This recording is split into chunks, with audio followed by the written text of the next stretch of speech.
गोंदवलेकर महाराज प्रवचने. नाम करताच नाम घ्यावे. नाम हे निसरड्यासारखे आहे. निसरड्यावर गवत वाढत नाही आणि त्याच्यावर पाय पडला की तर घसरतो.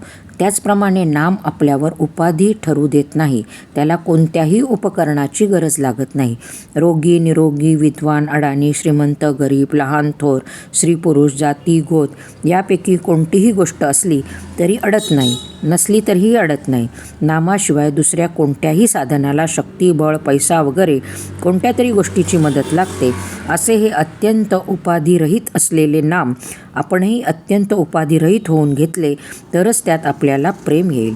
आपण उपाधिरहित होणे म्हणजे नाम हे केवळ नामाकरिताच, स्वतःच्या कल्याणाकरिताच घेणे, जगातल्या दुसऱ्या कशाकरताही न घेणे. आपण जर ते सकाम बुद्धीने घेतले तर इच्छित कार्यभागही साध्य होत नाही आणि आपले कल्याणही साधत नाही. सकाम नाम घेणे हे किती वाईट आहे हे सांगणे फार कठीण आहे. असे पहा की स्त्री ही अत्यंत पवित्र आहे, कारण देव, संत यासारख्या विभूतीची तिच्या पोटी जन्म घेतात. अशा स्त्रियांना पळवून नेऊन अनितीने वागायला भाग पाडून त्यावर पैसे मिळवण्याचा धंदा काही लोक करतात. ही किती निंद्य गोष्ट आहे बरे. पण सकाम नाम घेणे ही गोष्ट त्यापेक्षाही कितीतरी पटीने अधिक निंद आहे. म्हणून नाम हे नामकरिताच घ्यावे. त्याचा संबंध आपल्या इच्छा अपेक्षांशी ठेवू नये. नामाकरिता नाम घेतल्याने मन आपोआप अंतर्मुख होऊन जाते. नामाच्या साह्याने मन अंतर्मुख केल्यावर आनंद सापडतो. आपल्या हृदयात तो सापडतो. आपण 3 गोष्टीकडे कटाक्षाने लक्ष द्यावे. आचरण अगदी शुद्ध ठेवावे. दुसरी, नामाला कधीही सोडू नये. आणि तिसरी, माझा सांभाळ करणारा कोणीतरी म्हणजे सद्गुरू आहे हे जाणीव जागृत ठेवावी. प्रत्येक माणसाला कशाची तरी विशेष आवड असते. त्या आवडीमध्ये राहावे आणि त्यात जबरीने नाम घ्यावे.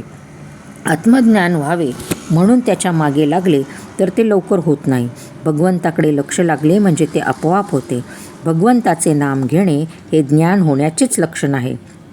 उत्तम वस्तू नेहमी थोडीच असते. श्रीखंडामध्ये चक्का आणि साखर कितीतरी असते, पण केशर किती थोडे घालावे लागते. तसे भगवंताच्या नामाचे आहे. रोज थोडे, पण अगदी मनापासून आणि मोबदल्याची अपेक्षा न करता नाम घ्यावे. ते फार काम करील. भगवंत हा सर्व सत्ताधीश खरा, पण एका बाबतीत तो लुळापांगळा होतो व सहज अडकतो. भुंगा जसा लाकूड पोखरतो पण कमळात अडकतो, ती स्थिती नामाच्या बाबतीत भगवंताची होती.